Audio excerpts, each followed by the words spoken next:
say an Omega's instinct is to submit, to hide, to survive in the shadows while Alphas claim the light. But what happens when survival means dragging 25 dying apex predators out of a death storm? What happens when the king himself arrives at your door and you tell him to take off his muddy boots? My name is Rowan Thorne. I was nobody. A ghost living on the edge of the map in a rotting cabin, held together by duct tape and stubborn hope. I thought the blizzard was going to kill me. I was wrong. The blizzard brought something far worse. It brought wolves to my doorstep. Royal wolves, soldiers bleeding out in the snow. And when the sun rose, I realized I hadn't just saved a pack of rogues. I had stolen the king's entire elite guard. The Lycan King was at my front gate, and he wasn't asking for permission to enter. The temperature in Winter Ridge, Montana had dropped to 42 degrees below zero. The kind of cold that didn't just bite, it chewed. It gnawed at your bones until the marrow itself felt like ice. Rowan Thorne pressed her forehead against the frosted glass of her kitchen window, the old pane rattling in its frame like a dying man's last breath. The wind outside howled with a voice that sounded almost human, almost alive. She was 22 years old, an Omega with no pack, no family, and a bank account that mocked her every time she checked it. $62. That's what freedom cost. That's what dignity looked like when you refused to bend your neck to an alpha who thought your body came with your employment contract. The cabin she stood in, all 640 square feet of it, was the only thing standing between her and the homeless shelters 3 hours south in Billings. Inherited from a grandmother she'd barely known, a woman named Catherine Thorne who died whispering warnings that Rowan had dismissed as dementia. Keep the pendant hidden. Never tell them what you are. Trust the wolves when the time comes. Crazy old woman. That's what Rowan had thought then. That's what she believed right up until 6 months ago when everything fell apart. The memory surfaced like a knife through silk. Bradley Cole, alpha of the Billings pack, owner of the veterinary clinic where Rowan had worked as a technician, his hand on her lower back sliding lower, his breath hot against her neck in the supply closet, his voice thick with entitlement. You're wasted as a tech, sweetheart. Omegas like you were made for better things. My things.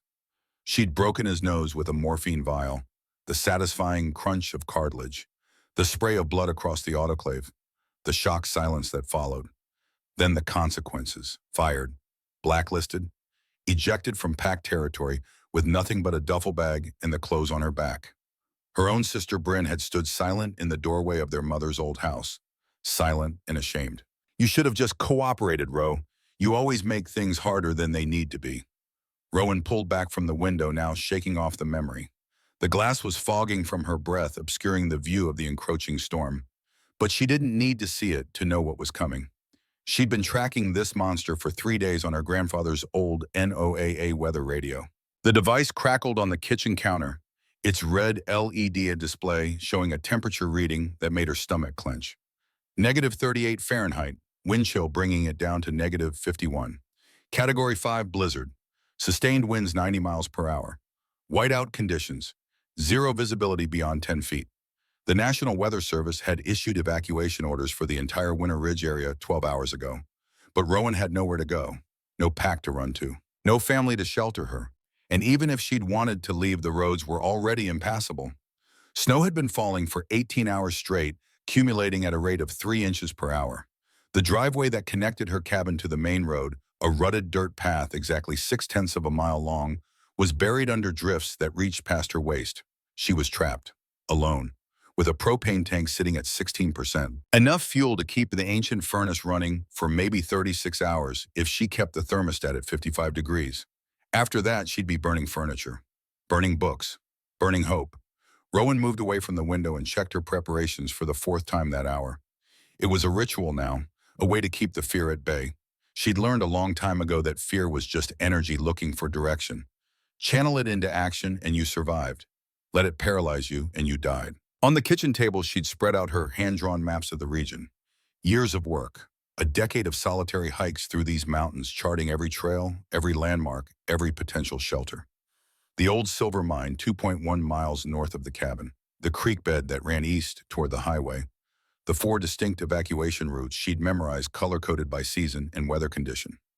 Most Omegas didn't think like this, didn't plan for disaster, didn't prepare for the day when the bottom would fall out from under them. But Rowan had learned young that the world didn't care about your designation. Omega Beta Alpha. When the storm came, everyone bled the same. Her mother had taught her that. Lillian Thorne, dead 5 years now, killed in what the authorities had called a rogue attack. Mauled in the woods 3 miles from this very cabin, her body found by hunters 2 days after she'd gone missing. The official report said rogues, random violence, wrong place, wrong time. But Rowan had never believed it.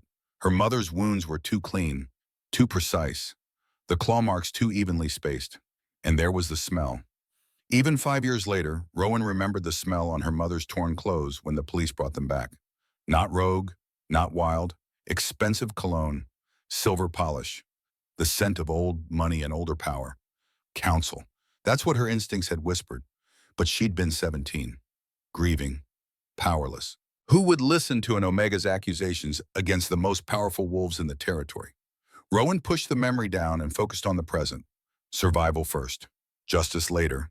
If there was a later. She moved to the fireplace and checked her wood supply. 43 logs stacked against the north wall. Kindling in a metal bucket. Emergency candles. 3 flashlights with fresh batteries. A first aid kit she'd assembled from stolen supplies during her last month at the clinic. Morphine, sutures, gauze, saline solution, antibiotics, everything a person might need if the world went to hell and the hospitals were too far away. The wind outside shifted and the cabin groaned like a living thing. Rowan froze listening. The storm was intensifying. The eye wall was maybe 4 hours out according to her calculations. After that, it would be a fight just to keep the roof from tearing off. She walked to the stove and stirred the pot of watery stew she'd been nursing for 2 days. 1 can of beans, 1 can of diced tomatoes, 3 cups of water, salt. That was dinner. That was breakfast tomorrow. And that was the reality of $62 and a mountain winter. Her stomach growled, but she ignored it. She'd eaten worse, gone longer without. The human body could survive 3 weeks without food, 3 days without water, 3 minutes without air. She'd memorized those numbers like a prayer. The radio crackled again, spitting static in a distorted voice. All residents of Flathead County, immediate evacuation, roads closing, emergency services suspended until, repeat all residents. Rowan turned the volume down. She'd heard enough. The world was shutting down. Battening hatches, leaving people like her to fend for themselves. It wasn't personal, it was just logistics. Resources were finite. Priorities had to be set. And lone Omegas in condemned cabins didn't make the list. She walked to the window again, unable to help herself. The need to see the storm, to face it head-on rather than cower in ignorance. That's when she saw the first shape in the snow. At first she thought it was a trick of the light, a shadow cast by the swaying pines. But then it moved, stumbled, collapsed onto her wraparound porch with a sound that was unmistakably flesh and bone meeting frozen wood. Rowan's heart kicked into overdrive. She grabbed the iron rod from beside the hearth, the old fire poker heavy and cold in her hands. Every instinct in her Omega hindbrain screamed at her to stay inside. Lock the door, turn off the lights, become invisible. But there was another voice, quieter, steadier. Her grandmother's voice, maybe. Or her mother's, or just the part of herself that refused to be what the world expected. She unlocked the deadbolt, cracked the door open. The wind hit her like a physical blow, trying to rip the door from her grasp. Snow swirled into the entryway, stinging her face with tiny ice needles. The cold was so intense it felt hot, burning. She looked down and gasped. A wolf, massive, easily 220 pounds of muscle and fur, now matted with ice and blood. Its coat was a granite gray, dark as storm clouds, and its eyes half-lidded and glazed were a piercing ice blue, even in the dim light. It was lying on its side, breath coming in shallow, rattling gasps. Steam rose from its body in ghostly wisps. But it wasn't alone. Rowan's eyes adjusted to the darkness beyond her porch light. Her breath caught in her throat. They were everywhere. Wolves, dozens of them, scattered across her property like fallen soldiers on a battlefield. Some curled into tight balls already half buried by the accumulating snow. Others sprawled out, limbs stiff and unmoving. Dark patches of blood stained the white ground beneath them. She stepped onto the porch, the cold biting through her flannel pajamas and wool socks. The iron rod trembled in her grip. She counted. Forced herself to count, even as her mind rebelled against the impossibility of what she was seeing. 10, 15, 20, 25 wolves. All of them massive, all of them injured, all of them dying. "Hey," she shouted into the wind, her voice disappearing almost before it left her lips. "You can't be here.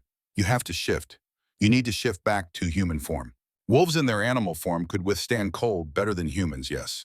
But not this kind of cold, not the supernatural bone-deep freeze that came with a Category 5 blizzard enhanced by the strange magic that sometimes rolled down from the mountains. And if they were injured, the blood loss alone would kill them within the hour. The gray wolf at her feet whined.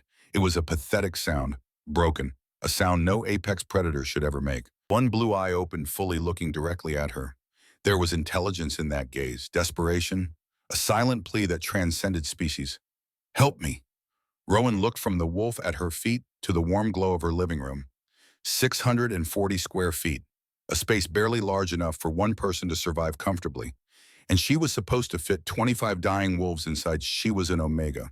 She wasn't built for heavy lifting, wasn't built for heroism. Every rational part of her brain was screaming at her to close the door, to save herself. These wolves were soldiers, clearly. Warriors who'd gotten into a fight that wasn't her business. If she helped them, she'd be choosing a side in a conflict she didn't understand, making enemies she couldn't afford. But then the gray wolf whined again, and Rowan felt something crack open in her chest. It wasn't pity, it was recognition. She knew what it felt like to be left in the cold, to have doors close in your face because you were inconvenient, unwanted, just an omega. Damn it, she hissed, tears of frustration prickling at her eyes. Damn it, damn it, damn it! She set down the iron rod. It clattered on the wooden planks, forgotten. She bent down and grabbed the gray wolf by its scruff, her fingers sinking into the thick, blood-matted fur. The wolf was impossibly heavy, dead weight, 220 pounds of muscle that might as well have been granite. She dug her heels into the floorboards and pulled. Her shoulders screamed, her back protested. The wolf didn't budge. Move, she grunted, pulling harder.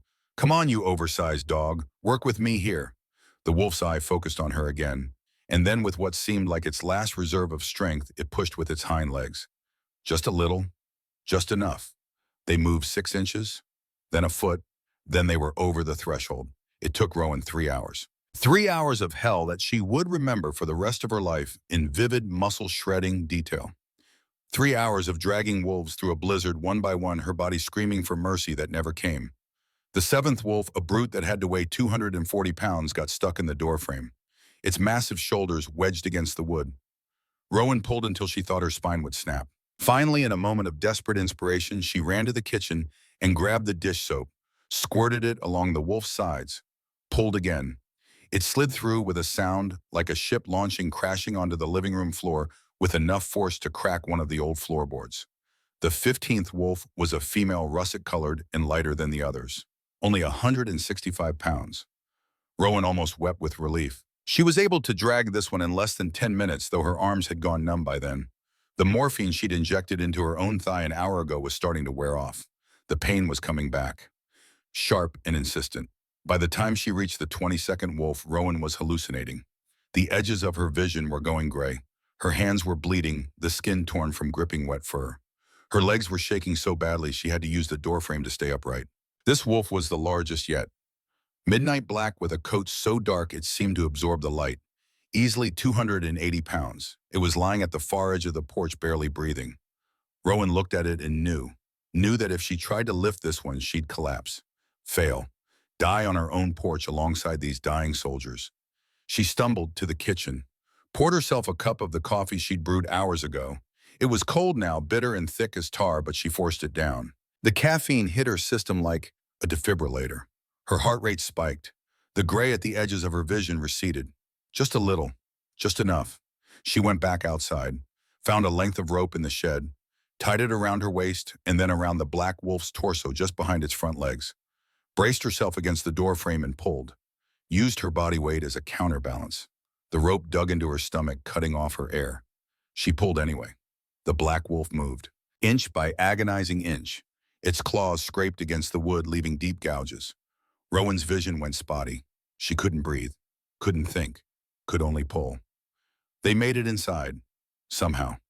Rowan collapsed on top of the wolf, gasping, her ribs screaming. The wolf's fur was warm against her cheek. Its heartbeat was a slow, stuttering rhythm beneath her ear. Still alive. Barely. 3 more wolves. Rowan forced herself to her feet. 3 more and she was done. 3 more and she could rest. Maybe die, probably die, but she'd die having saved them. That had to count for something. The 23rd was another male, gray and white, The 24th was a younger wolf, maybe 6 months old, a juvenile. The sight of it made something primal surge in Rowan's chest. A pup. They'd brought a pup into battle. What kind of war were these wolves fighting? The 25th wolf was medium-sized brown with black points. Rowan dragged it inside and then collapsed against the closed door. Her entire body was shaking. Not from cold, from exhaustion so profound it felt cellular. She'd pushed past every limit she'd known she had and discovered new ones just to break those too. The living room was unrecognizable. 25 wolves packed so tightly there was barely room to walk. They covered every inch of floor. Some were on the sofa. One was sprawled across her coffee table, which had cracked under the weight. The smell was overwhelming. Wet dog, iron-rich blood, ozone. The sharp, acrid scent of wild magic. Rowan pulled herself to her feet and began the second phase of her impossible night. Medical triage. She'd worked as a veterinary technician for 4 years. She knew wolf anatomy, knew how to assess injuries, clean wounds, stitch lacerations, but she'd never worked on this scale, never had to choose who to treat first when all of them were critical. She started with the ones who were still conscious.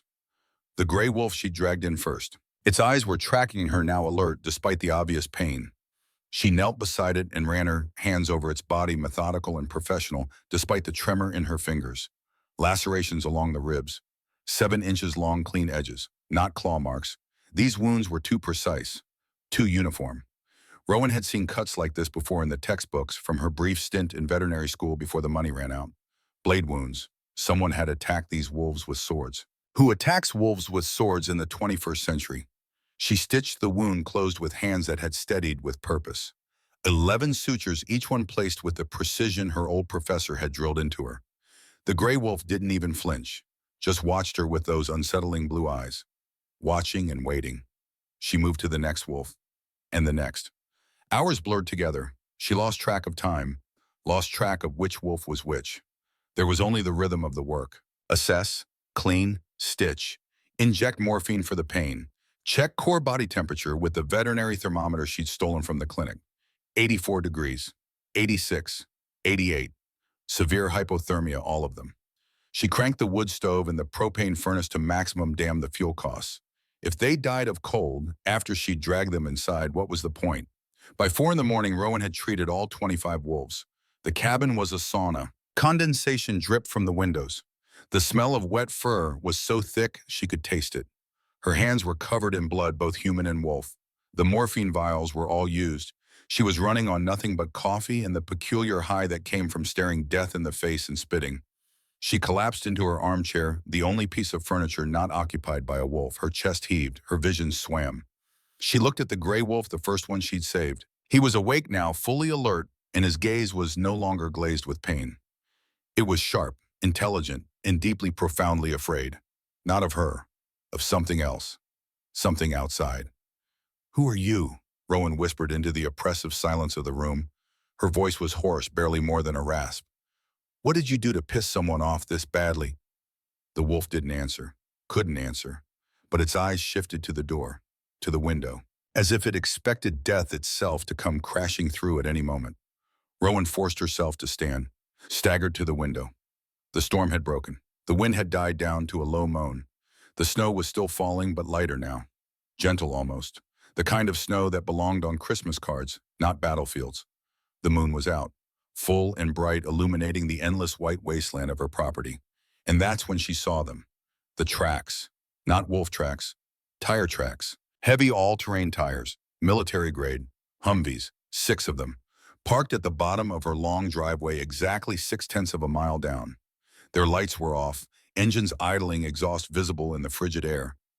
They weren't moving, just sitting there, waiting. Rowan's blood turned to ice. They were waiting for the cold to do their work for them, waiting for the wolves inside her cabin to freeze to death so they could collect the bodies without a fight. She spun away from the window, her heart hammering. The gray wolf was trying to stand, his legs shaking beneath him. He'd sensed her fear. Omegas broadcast emotion like a radio signal. It was one of the curses of the designation. "You're being hunted," Rowan said. It wasn't a question. "Aren't you sure?" The gray wolf looked at her and nodded, a distinct, deliberate human nod. Rowan felt reality tilt. Wolves didn't nod. Wolves didn't understand complex human speech. Unless they weren't just wolves, unless they were shifters, Lichen shifters who should be able to take human form at will. Can you shift? She asked, her voice urgent now. If you shift back to human, yeah, I can hide you. I can move you. But as wolves, you take up the whole damn floor. The gray wolf shook his head, lifted his right forepaw, and pointed as clearly as any human hand at his neck. Rowan leaned in closer, her hands carefully parting the thick fur. And there, buried deep in the rough, she found it. A collar, sleek, made of a dark matte metal that seemed to drink the light. A small red LED pulsed slowly, rhythmic as a heartbeat. Her breath caught. She knew what this was. Had seen drawings of them in her grandfather's old books. History books that detailed the darkest chapters of lichen culture. Silver alloy dampener. Illegal.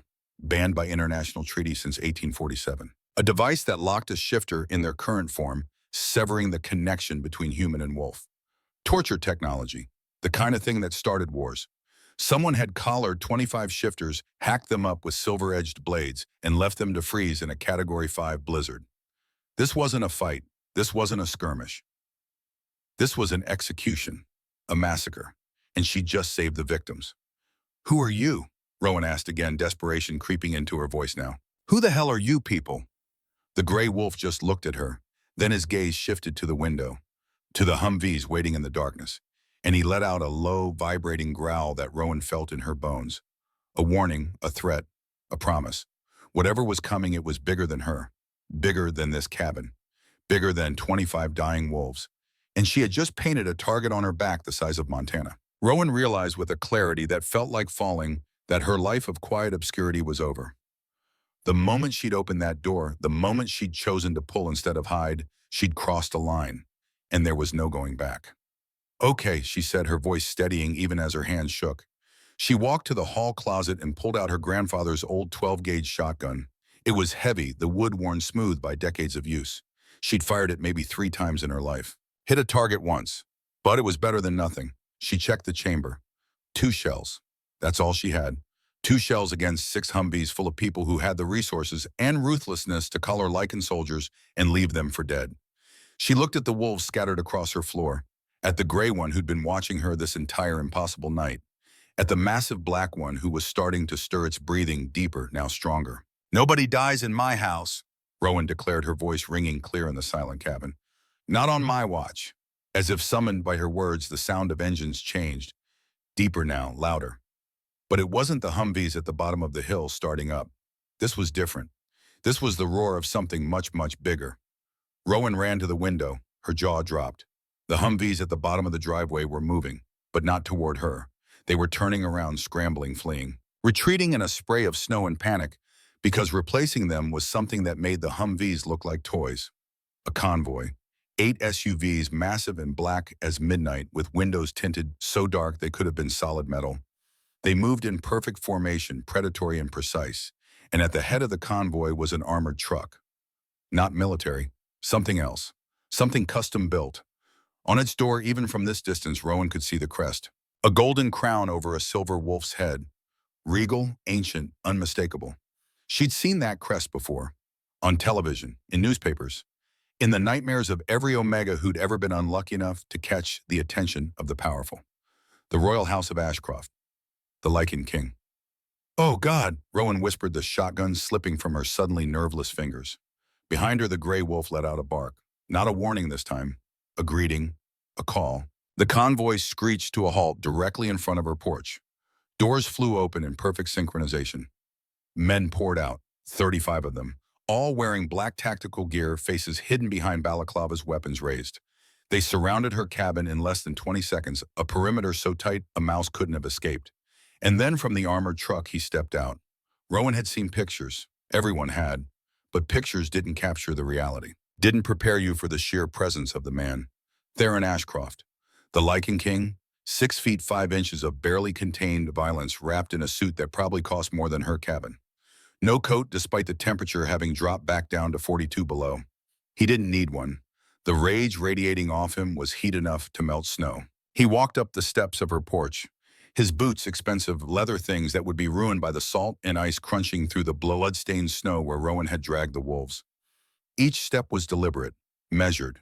The walk of a man who had never in his life been told no. He stopped at her door, impounded. Once. The entire cabin shook. Pictures rattled on the walls. Dust rained from the ceiling beams. "Open up!" His voice was a thunderclap, deep and resonant and absolutely devoid of patience. "I know they're in there." Rowan looked at the gray wolf. Her hands were shaking. Her heart was trying to break through her ribs. Every omega instinct she possessed was screaming at her to bare her throat, drop to her knees, submit, submit, submit. But she'd spent her whole life being told what to do by alphas, who thought they owned the air she breathed, and she was so damn tired of it. "Is he with you or against you?" she whispered to the gray wolf. The wolf didn't move, just watched the door, waiting. Rowan swallowed hard. She unlocked the deadbolt. The click sounded obscenely loud. She opened the door. Theron Ashcroft filled the frame. He was even bigger up close, broader. His eyes were amber glowing with the barely suppressed power of his wolf. They swept past her immediately, scanning her living room with the precision of a military assessment. Counting, categorizing. His gaze landed on the gray wolf and his shoulders dropped. Just a fraction of an inch. But it was there. Relief, raw and unguarded. Then his eyes snapped back to Rowan, and the relief vanished, replaced by something cold and deadly. "If you have harmed a single hair on their heads," Theron growled, stepping into her personal space, his scent of cedar and gunpowder overwhelming her senses, "I will burn this mountain to the ground and scatter the ashes." Rowan had dragged 25 wolves through a blizzard. She had stitched their wounds with her own bleeding hands. She had given them her warmth, her medicine, her last reserves of strength. And this man, this king, was threatening her. Something snapped. She poked him in the chest with her index finger. Hard. The expensive fabric of his shirt was softer than anything she'd ever touched. "Take your muddy boots off," she snapped, her voice shaking, but her words clear. "I just spent 3 hours mopping blood off that floor." The silence that followed was absolute. Nuclear. The tactical team behind the king froze mid-breath. The wolves on her floor stopped moving. Even the wind outside seemed to hold still. Theron Ashcroft stared at her, at the finger on his chest, at her face, which she knew was a mess of exhaustion, blood, and defiance. He looked like a man who'd just been slapped by a ghost. "Excuse me." His voice dropped to a register so low it was almost subsonic. "You heard me." Rowan said, her voice still trembling, but her chin lifting higher. "They're injured. They're sleeping. And this is my house. Boots off."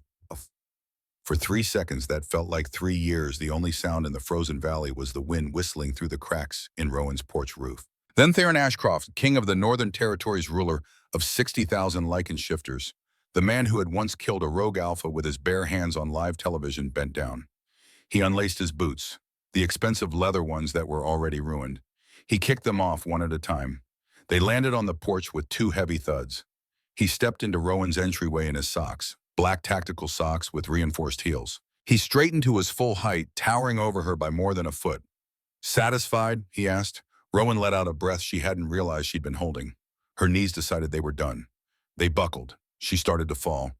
Theron's hand shot out, catching her wrist before she hit the ground. His grip was iron strong, but careful. So careful. He steadied her, looked down at her with those burning amber eyes. "Easy," he said, his voice still rough, but the killing edge gone. "You've done enough." Rowan looked up at him, at this man who commanded armies, who could have her killed with a word, who was standing in her entryway in his socks because she told him to. And she started to laugh. It came out as a half sob, half giggle, the sound of sanity finally giving up the ghost. What happened next was organized chaos. Within minutes, Rowan's cabin transformed into a field hospital. Theron Ashcroft didn't ask permission. He didn't need to. 6 medics in tactical gear flooded through the doorway, carrying heavy trauma cases that looked like they belonged in an emergency room, not a 600-square-foot cabin held together by hope and duct tape. Rowan pressed her back against the wall, trying to stay out of the way, as the medics moved with military precision, checking vitals, replacing her rough stitches with proper sutures, administering IV fluids, through lines that snaked across her floor like transparent veins. The beeping of portable monitors filled the air, a rhythmic chorus that somehow made the impossible situation feel clinical. Real. Theron moved through the chaos like a force of nature. He walked straight to the gray wolf, the first one Rowan had saved, and dropped to his knees on her blood-stained floor. His expensive suit trousers soaked up the mess without hesitation. He placed one large hand on the wolf's massive head, and the gesture was so tender it made Rowan's chest ache. "Kalen," Theron said softly, his voice stripped of its earlier thunder. "I'm here. We have the keys." One of the medics, a compact man with silver threading through his dark hair, approached with what looked like a car key fob. Except this device glowed with a soft blue light that pulsed in time with some invisible current. He handed it to Theron with the reverence of someone passing over a loaded weapon. Your Majesty, the medic said, his voice tight. The dampeners are fused to the nervous system. Unlocking them will cause a feedback loop. The pain will be, he paused, swallowed, excruciating. The gray wolf Kalen growled, actually growled the vibration deep enough to rattle the windows. But it wasn't a sound of fear. It was permission. Agreement. Do it. Theron nodded once. He pressed the glowing device against the matte black collar buried in Kalen's fur. There was a click, high-pitched and wrong like bone breaking in reverse. Then a whine electronic and ascending that made Rowan's teeth ache. The collar sparked, blue-white electricity arced across Kalen's fur, and the wolf's body went rigid. His jaws snapped open in a scream that had no voice. Just air and agony rushing out in a silent hurricane. Rowan looked away. She couldn't watch, but she couldn't block out the sounds. The wet, terrible cracking of bones reshaping themselves. The ripping tear of fur retracting into skin. The gagging, choking gasp of a forced shift that nature had never intended. It lasted 90 seconds. 90 seconds that felt like watching someone being born and dying simultaneously. When it finally stopped, when the awful sounds faded into ragged breathing, Rowan risked a glance. Where the gray wolf had been, there was now a man. Massive, nearly as large as Theron, with deep brown skin covered in silver burn scars that spiderwebbed across his shoulders and down his arms. His eyes, still that piercing ice blue glow, were squeezed shut against the aftershocks of pain. A medic threw a thermal blanket over him, covering his naked body. Report, Theron commanded, his hand still resting on the man's shoulder. The man, Kalen, coughed, spat blood onto Rowan's floor. She didn't even care anymore. Her floor had seen worse in the last 6 hours. Ambush, Kalen rasped, his voice like gravel scraped over broken glass. Route 9, 2 miles south of the junction. They used flashbangs laced with aconite gas. Forced the shift. Then they clamped the collars on us while we were paralyzed. He coughed again, harder. More blood. Couldn't fight, couldn't run, just had to take it. Who? Theron's voice could have cut steel. Kalen's ice blue eyes opened, locked onto his king, and spoke a single name like a curse. Voss, General Aldrich Voss. He has the Western Regiment, all of them. Rowan gasped. The sound drew Theron's attention immediately, those amber eyes pinning her against the wall like a butterfly to a board. You know the name, he said, not a question. Everyone knows General Voss, Rowan stammered. Her mouth was dry. Her hands were shaking again. He's a war hero, the man who saved the northern border from the rogue uprising. He's on recruiting posters. He's a traitor, Theron said, the words cold as the blizzard outside. And he just tried to assassinate my entire inner circle. The king stood up. Rowan tracked the movement, her omega instincts cataloging every shift of muscle, every micro-expression. This man was dangerous. Not in the casual way all alphas were dangerous. This was something else. Something that had been honed by years of command, of making decisions that ended lives, of carrying the weight of thousands on shoulders that refused to break. He turned to survey the room. 24 other wolves were still waiting, still locked in their animal forms, their eyes tracking every movement with desperate hope. The cabin was too small, the situation was critical, and the temperature outside was dropping again. Rowan could hear it in the way the wind had picked up in the renewed assault against her windows. We need to move them, the silver-haired medic said, checking a tablet that showed vital signs from the wolves still collared. Sir, the storm is intensifying again. The helicopters are grounded. The SUVs can't make it back up the incline with the wounded. We're trapped. Theron looked toward the window where the whiteout conditions had returned with a vengeance. His jaw clenched. A muscle ticked in his cheek. Rowan recognized that look. She'd seen it in her own mirror often enough. The look of someone calculating odds and finding them all terrible. He turned back to her, really looked at her for the first time. Took in the blood on her hands, her arms, her flannel pajamas. The exhaustion carved into every line of her face. The way she was swaying on her feet, held upright by sheer stubborn will, and nothing else. What is your name? His voice was quieter now, not gentle. Theron Ashcroft didn't do gentle, but less like a thunderstorm. More like distant thunder, the kind that warned of coming rain. Rowan, she said. Then, remembering some long-ago lesson about addressing royalty, added, Rowan Thorne, your majesty. Well, Rowan Thorne, Theron said, unbuttoning his suit jacket with deliberate movements, it appears you are hosting the royal court for the foreseeable future. He rolled up his sleeves, revealing forearms corded with muscle, and covered in tattoos that looked tribal. Ancient. I hope you have coffee. Rowan pointed toward the kitchen counter where her ancient coffee maker sat next to a jar of instant crystals. Folgers, the cheapest brand the gas station sold. Theron examined the jar, didn't pour himself a cup. He'd already endured that particular torture in the initial chaos. Instead, he turned to survey the kitchen properly. The draft excluders made from rolled towels. The thermostat set to 55 degrees, the cupboards hanging open to reveal emptiness. The single pot of watery stew on the stove. His expression shifted, not softer. Theron Ashcroft's face wasn't built for soft, but something behind his eyes changed. The calculation adjusted. The debt, he said abruptly. You mentioned foreclosure. 17 days. How much? Rowan blinked at the subject change. $3,200. What do I owe? Because you're not losing this cabin while you're under my protection. He pulled out his phone, somehow still functional despite the storm, made a call, spoke 2 sentences, hung up. Consider it handled. I don't want charity. It's not charity. You're housing my entire royal guard and providing emergency medical care. Call it billeting compensation. His tone left no room for argument. Before Rowan could protest further, a commotion erupted in the living room. Kalen was trying to stand, pushing away the medics who were attempting to keep him down. His thermal blanket slipped, and someone quickly wrapped it around his waist. Sit down, Commander. The silver-haired medic barked, his professional veneer cracking to show genuine worry underneath. Your nervous system just went through a forced reset. You need to rest. I hear something. Kalen growled, his eyes flashing yellow, his wolf rising close to the surface despite his human form. He turned toward the eastern wall of the cabin. Perimeter breach. Theron was moving before Rowan even processed the words. He was a blur of motion, pulling a handgun from a shoulder holster she hadn't noticed and positioning himself at the window in one fluid movement. Lights out, he barked. The cabin plunged into darkness. The medics killed the monitors without question, the sudden silence after all that beeping somehow louder than the machines had been. The only light came from the red standby indicators on the tactical gear, turning the wolves into shadows with glowing eyes. East Ridge, Kalen whispered, his head cocked at an angle that was more wolf than human. His hearing, even in this form, was superior to everyone else's. 3 heartbeats, slow, controlled. Snipers. Rowan froze. She was standing in the middle of the kitchen, completely exposed.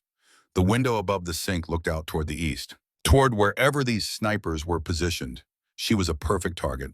Theron was there in less than a second. He didn't ask, didn't warn. He just grabbed her by the waist and pulled her down behind the kitchen island, his body covering hers, his chest against her back, his arms forming a cage around her. Stay down, he whispered, his breath hot against her neck. Rowan's heart was trying to break through her ribs. She could feel every point of contact between their bodies. The solid weight of him, the heat radiating off him like a furnace, the way his muscles were coiled, ready to spring into action. Are they going to shoot? She asked, her voice coming out higher than she'd intended. If they're Voss's men, Theron replied, his voice a low rumble she felt as much as heard. They're not here to talk. A crack split the night. The kitchen window exploded inward, glass raining down on the counter where Rowan had been standing 2 seconds earlier. A bullet buried itself in the cabinet behind the stove with a sound like an axe hitting wood. Contact front, someone yelled from the living room. Gunfire erupted. The tactical team returned fire through the windows, the muzzle flashes lighting up the cabin in strobe-like bursts. The noise was deafening, overwhelming. Rowan covered her ears, curled into a ball behind the island. She felt Theron shift above her, felt him draw his weapon and fire 3 controlled shots through the shattered window. The gun's report was thunder at close range. Her ears rang.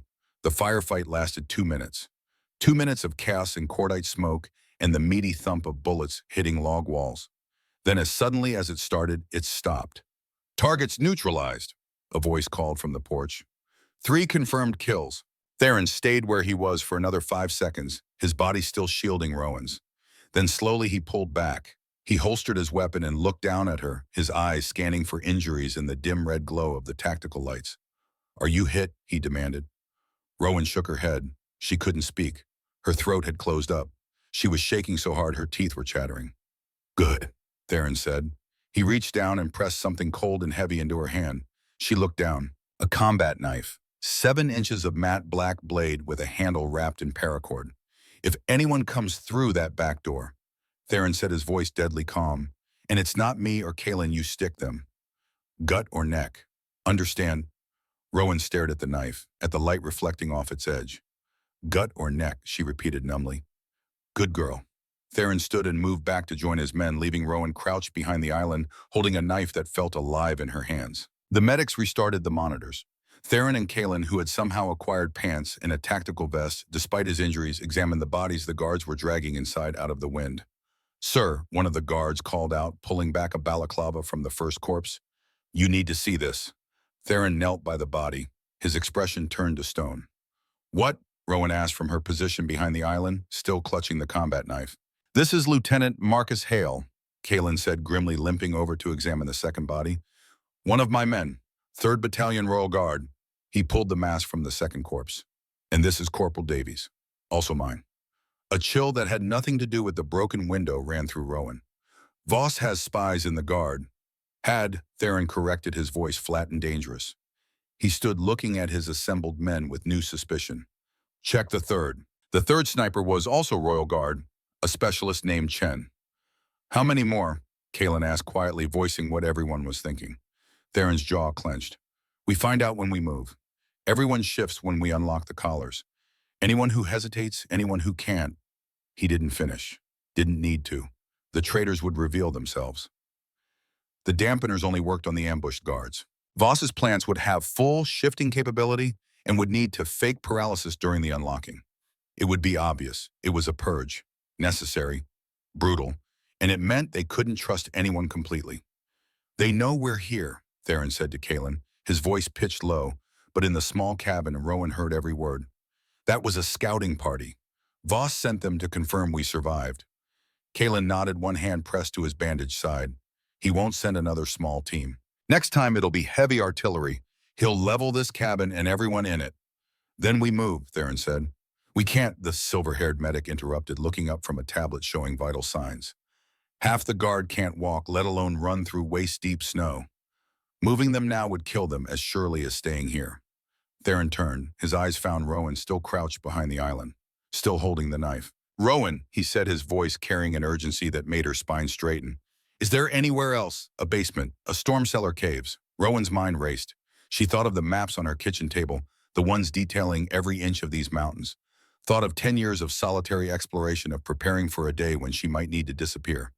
There's the old mine, she said slowly, standing up, the idea forming as she spoke.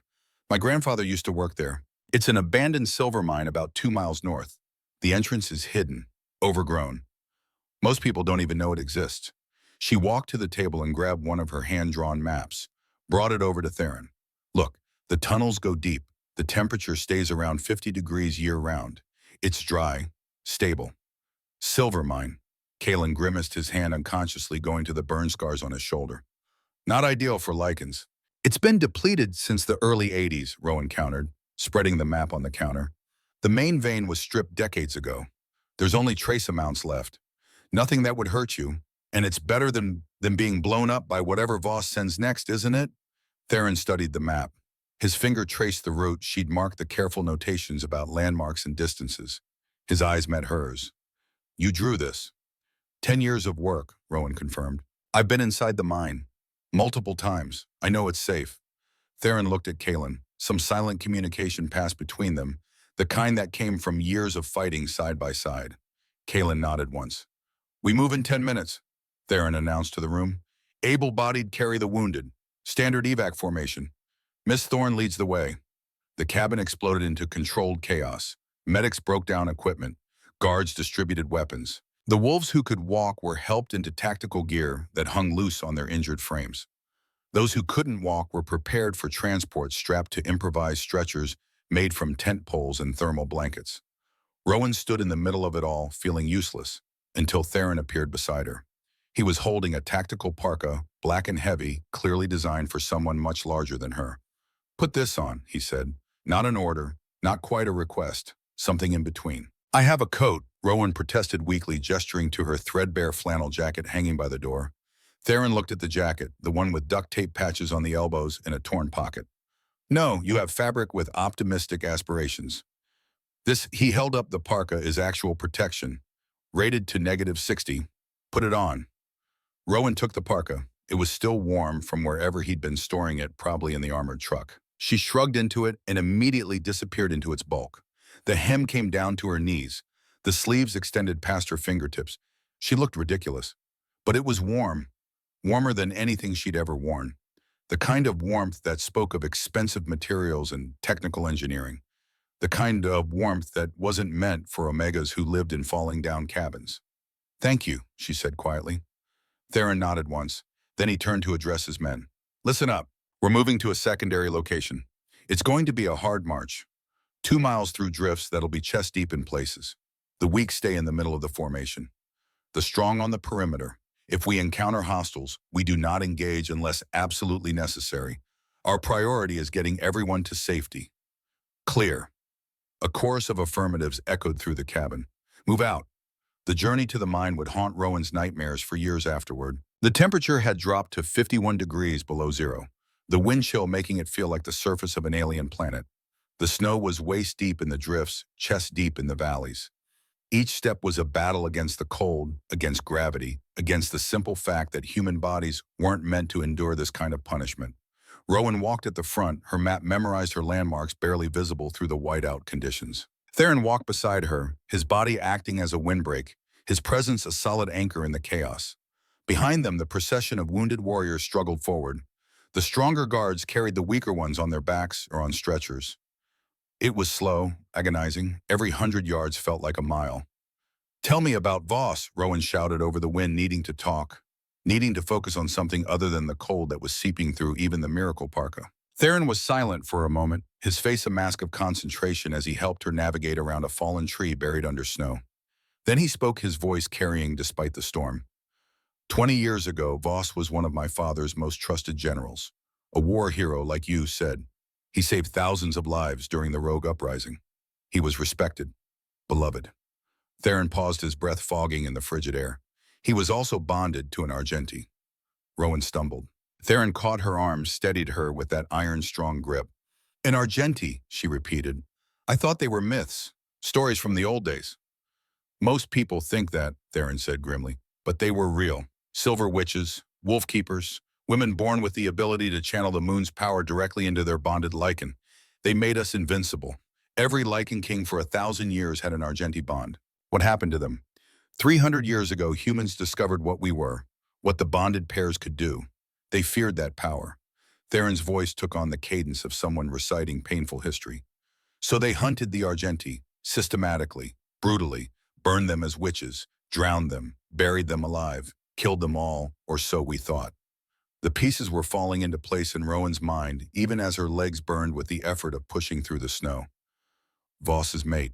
What was her name? Sarah, Theron said, and there was genuine sorrow in his voice. Sarah Hale. She was one of the last confirmed Argenti. My father's royal council deemed the bonding too dangerous. They feared it would restart the human wars, draw attention we couldn't afford. So they banned it, forbade any lichen from bonding with the remaining Argenti bloodlines. "They killed her," Rowan said. It wasn't a question. "Council assassins," Theron confirmed. His jaw clenched so hard Rowan heard his teeth grind. "Made it look like a rogue attack. Voss has blamed my family ever since. Blamed the monarchy for being too weak to protect what was precious. He's spent the last 15 years building a power base in the Western Territory, recruiting, planning, waiting for the right moment. To take the throne," Rowan finished. "To reshape the lichen world in his image. A world where we stop hiding from humans. Where we rule them instead." Theron's eyes glowed amber in the darkness, reflecting what little light penetrated the storm. "He believes the monarchy is weak, that I'm weak, that my father's peacekeeping policies have made us vulnerable, and he wants to prove it by killing me and everyone loyal to me." Rowan processed this as they pushed forward through the snow, a general with a vendetta, a political coup disguised as military tactics. And she'd just saved the primary targets, which meant she'd painted a target on her own back the size of Montana. "Why does he want my land?" she asked, remembering what Kalen had mentioned earlier. "What's an iron meteorite deposit?" Theron glanced at her sharply, surprised she'd caught that detail in the chaos. "You were paying attention."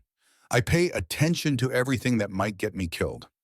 A ghost of a smile crossed his face there and gone in an instant. "Beneath Winter Ridge, under your grandfather's property, and the surrounding 100 acres, there's a deposit of meteoric iron, rare, extremely valuable, worth approximately $2 billion on the open market." Rowan nearly tripped.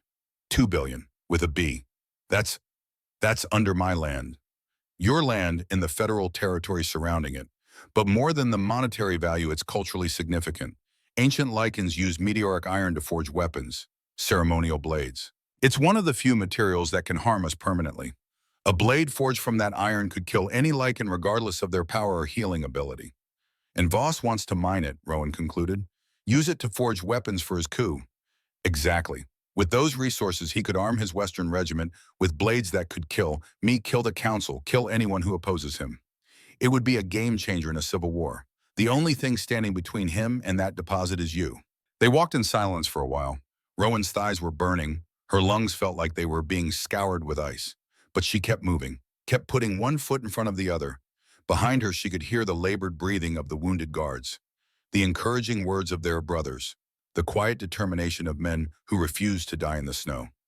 Wait, Rowan hissed, suddenly holding up a hand. The entire column stopped. Theron immediately moved closer to her, his hand going to his weapon. What is it? Rowan tilted her head, breathing through her nose. There it was again. That smell. Acrid. Chemical. Like burning plastic mixed with something organic. Something fundamentally wrong. I smell something, she said.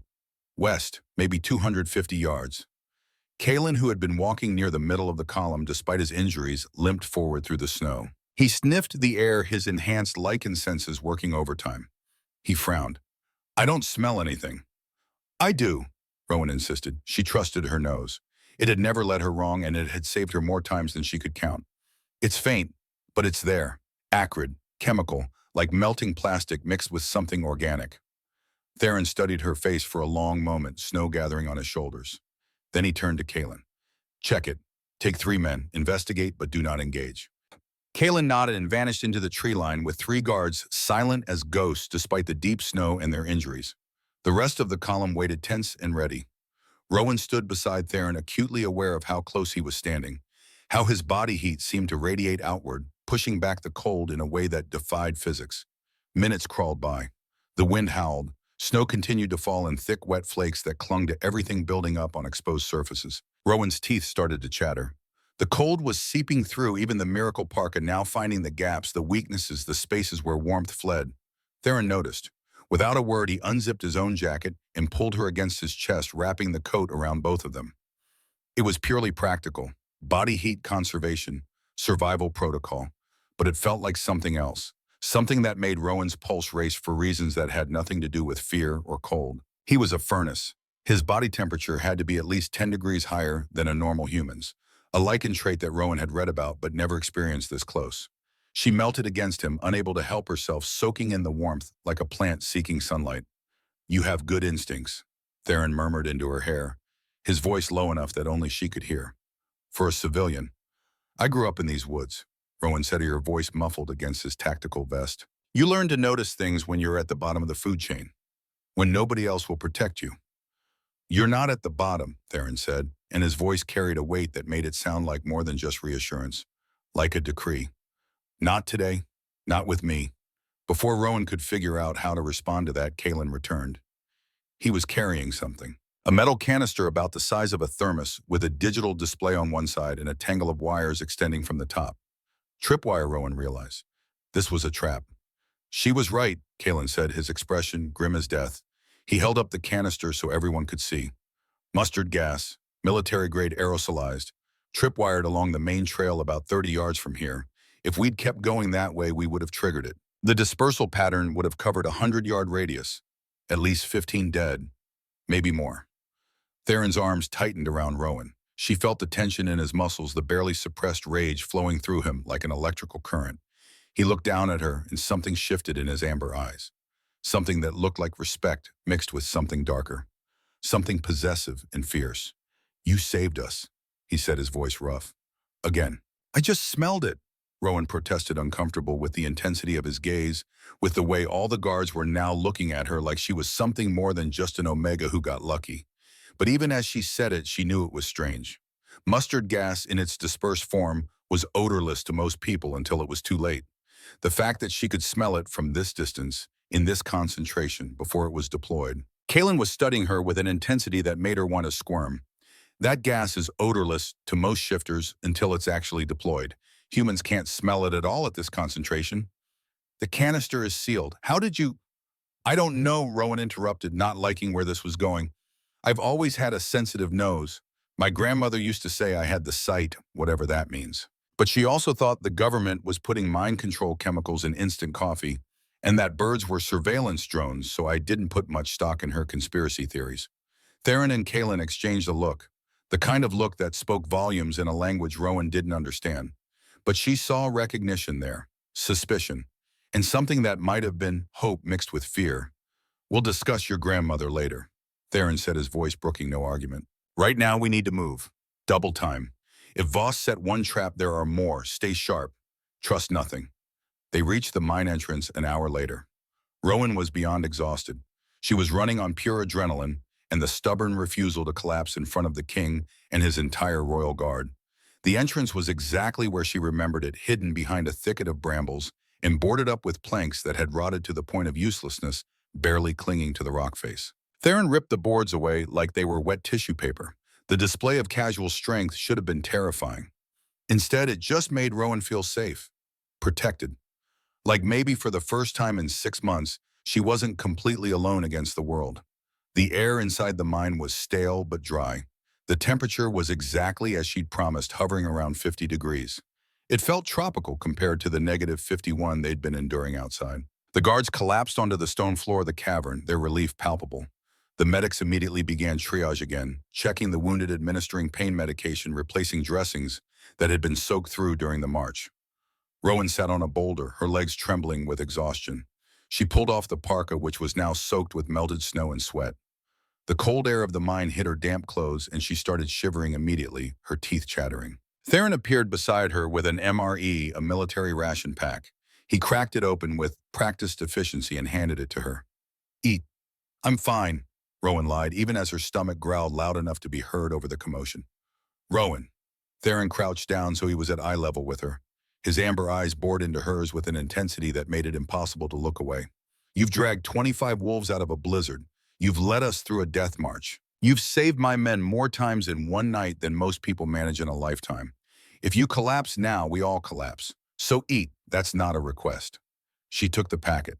It was some kind of peanut butter and crackers combination. It tasted like salted cardboard, but her stomach didn't care. She forced it down, feeling the calories hit her system like a drug, bringing her back from the edge of complete shutdown. What happens now? She asked between bites, watching the medics work on the still-colored wolves. Theron stood looking toward the dark tunnel that stretched deeper into the mountain, disappearing into blackness. Now we wait for the storm to break. We unlock the rest of my men from their collars and root out any remaining traitors. We plan how to expose Voss's treachery to the council and the world. He paused, his gaze returning to her. And we figure out what to do with you. Do with me? Rowan bristled, some of her natural defiance returning with the food in her stomach. I'm not some problem that needs solving. No, Theron agreed, and there was something almost like admiration in his voice. You're something much more complicated. He reached out with one finger and traced the line of her jaw. The touch was feather-light, but sent a shockwave through her entire nervous system. You've seen the king at his lowest. You've saved the royal guard from certain death. You have knowledge and skills that make you valuable. And if Voss knows you exist, knows what you can do— He pulled his hand back. You're involved now, Rowan. Whether you like it or not, you're under my protection. Your protection, Rowan repeated slowly, testing the weight of the words. Or your control. Theron's expression softened, just slightly, just enough that she could see the man beneath the crown. My protection. I'm not Bradley Cole. I don't collect omegas like trophies or think I have the right to dictate your life. But I also won't let Voss get his hands on you. So yes, you're mine now. My responsibility to keep safe.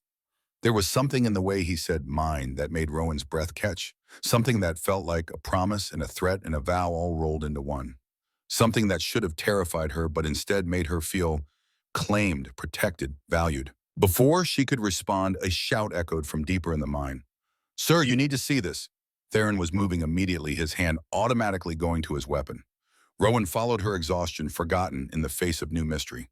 They walked about 50 yards into the tunnel, following the bouncing beams of tactical flashlights that created dancing shadows on the ancient stone walls. The soldier who'd called out was standing in front of a section of wall, his light fixed on something carved into the rock. Something old. Something important. Rowan's blood turned to ice. then to fire, then to something she didn't have a name for. The carvings were ancient, old lichen script mixed with pictographs that predated written language images that spoke of a time when magic walked openly in the world. But the images were clear despite their age. Wolves, dozens of them, all in positions of submission and reverence, bowing to a woman. She was holding a torch that burned with silver fire flames that seemed to move even in the still carving. And around her neck, carved with painstaking detail that must have taken months of work, was a pendant identical to the one hanging beneath Rowan's shirt, the one her grandmother Catherine had given her on her deathbed with shaking hands and desperate eyes. The one she'd worn every day for 5 years without understanding what it meant, treating it like nothing more than a family heirloom. Rowan's hand went to her throat. Her fingers found the chain, pulled the pendant out into the light of the tactical flashlights. Silver, old, marked with a symbol that matched the carving on the wall exactly. The same flowing script, the same geometric patterns. Perfect, identical. Theron saw it, Kalen saw it, every guard in the tunnel saw it. And the silence that followed was heavier than the mountain above them, pressing down with the weight of 300 years of hidden history. "Where did you get that?" Theron whispered, his voice trembling, for the first time since she'd met him. He reached out as if to touch it, then stopped, his hand hovering in the air between them. "My grandmother," Rowan whispered back, her own voice shaking. "Catherine Thorne. She gave it to me before she died. Said it would keep me safe. Said I should never show it to anyone. Never tell anyone what we were." She looked up at him, and she could see her own fear reflected in his eyes. "What are we?" Kalen stepped forward, his ice blue eyes wide with something between awe and fear, something that looked almost like religious reverence. "That's the crest of the Argenti," he breathed. "The Silver Witches, the Wolf Keepers, the women who could channel the moon itself. They were supposed to be extinct," Theron said, but his voice lacked conviction. He was staring at the pendant like it was a holy relic. "Or a loaded gun. Both, maybe. For 300 years. The last known Argenti died in 1724. Or that's what the histories say. What we've always believed." But he was looking at Rowan like he was seeing her for the first time, really seeing her. And what he saw was changing everything. Theron's unspoken question, "Are you?" Argenti hung in the air like an oath sworn on blood. The revelation that Rowan might be descended from a supposedly extinct bloodline changed everything. The damp mine shaft felt smaller suddenly, the weight of 300 years of history pressing down on them from all sides. The ancient carvings seemed to pulse in the flickering tactical lights, the silver-torched woman watching them with stone eyes that had seen empires rise and fall. Rowan looked at the carving on the wall, at the woman surrounded by wolves, at the torch burning with impossible silver fire that somehow seemed more real than the stone it was carved from, and she felt something stir inside her chest. Something that had always been there but never had a name, never had a purpose, never had a reason to wake. "My mother," she said slowly, the pieces falling into place with terrible clarity, each one clicking like a lock opening. 5 years ago, the night she died, she told me to hide the pendant, told me to never let anyone know what we were. I thought she was just scared, paranoid, seeing threats that weren't there." She looked at Theron, and the sorrow in his eyes told her everything. But she knew, didn't she? She knew exactly what would happen if the wrong people found out. Theron's jaw clenched, the muscle jumping beneath his skin. "Your mother was murdered by the council. Just like Sarah. Just like every other Argenti they found over the past 3 centuries. They couldn't take the risk. Couldn't allow the bloodline to resurface. Couldn't let anyone bond again. And if Voss knew I existed," Rowan continued, her voice gaining strength even as her hands shook, "he wouldn't just try to kill me. He'd try to capture me. Because with an Argenti bond, he wouldn't need a coup. He'd have the power of a god. He'd be unstoppable." Theron turned to face her fully, placed both hands on her shoulders. His grip was firm, but careful, like he was handling something precious and breakable. "You are not just an Omega Rowan Thorne," he said, and his voice carried the weight of prophecy, the weight of destiny. "You are the key to this war, and I will die before I let anyone take you." Before Rowan could process that declaration, the ground shook. Not an earthquake, not the settling of old stone. Something else. Dust rained from the ceiling. Somewhere deep in the mine, something exploded with a muffled crump that rattled her teeth. "They're breaching," a guard shouted from the main cavern, his voice echoing off stone walls. "North tunnel, they're coming through the north tunnel." Theron's hand went to his weapon, his entire demeanor shifting from contemplative to lethal in the space of a heart blink. Every line of his body became predatory, dangerous. "Get to the back of the cave," he commanded, his voice leaving no room for argument. "Hide in the deepest chamber. Don't come out no matter what you hear. No matter what." "I can't just leave you," Rowan protested, even though every Omega instinct she possessed was screaming at her to run, hide, disappear. Theron grabbed her shoulders, his grip bordering on painful. His amber eyes blazed with an intensity that stole her breath, that demanded obedience. "You're not leaving me. You're ensuring that if I fall, the enemy doesn't get the ultimate weapon. If Voss takes you, this war is over before it starts. Everything we've fought for dies. Now go." He spun her around and pushed her toward the darkness. Then he was running toward the sounds of battle, his body already beginning to shift. Bones cracked with sounds like breaking branches. Tendons stretched. Muscles reformed. By the time he reached the main cavern, he was no longer a man in tactical gear. He was something primal, elemental. A massive black wolf with eyes that glowed like molten gold, like twin suns in a predator's skull. Rowan ran. Her feet slapped against the stone floor as she navigated deeper into the mind by feel and memory and desperate instinct. But she didn't go to the deepest chamber like Theron had ordered. Instead, she found a high ledge about 60 yards and a natural shelf in the rock face that gave her a vantage point overlooking the main cavern. She couldn't leave them. These men had eaten her terrible stew. They had bled on her floor. They had trusted her to lead them here. They were hers now, whether Theron liked it or not. From her perch, she watched the nightmare unfold. The wooden supports at the north tunnel entrance exploded inward with a deafening crack. Through the smoke and falling debris, through the cloud of ancient dust figures emerged. Wolves, but they were wrong. Fundamentally wrong in a way that made Rowan's skin crawl. Their fur was patchy, revealing raw, inflamed skin beneath. Their eyes glowed a chemically induced red that had nothing to do with natural light and power, nothing to do with the moon or magic or anything holy. They were bigger than they should be, muscles grotesquely swollen, like tumors, moving with a jerky aggression that spoke of pain and drugs, and something that had stripped away reason and left only hunger and violence. Rowan counted, forcing herself to keep track even as her mind rebelled. 20, 30, 40, 50. 50 red-eyed abominations pouring into the cavern like a flood of violence, like a tsunami of teeth and claws. And behind them, walking with the casual confidence of a man who had never lost a battle, who had never known defeat, came General Aldrich Voss. He was 58 but looked 40, his face a study in sharp angles and cold calculation. His military trench coat was pristine, somehow remaining spotless, despite the chaos, despite the dust and blood. His hair was iron gray, cut with military precision.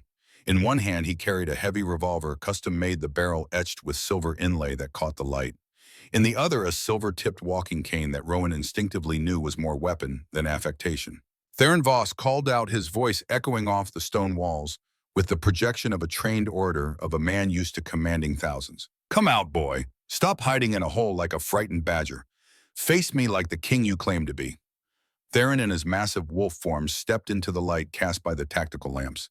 He was easily twice the size of a normal wolf, his black fur shot through with silver that caught the light like starlight, like captured moonbeams. He snarled a sound that vibrated in Rowan's teeth, that resonated in her bones, that promised death. Voss smiled. It was the smile of a man holding in all the cards, a man who had planned for every contingency. "Ah, the beast. Impressive. But tired, wounded, weakened by your little mountain adventure." He snapped his fingers, the crack sharp as a gunshot. "Kill them. Leave none alive." The cavern erupted into violence.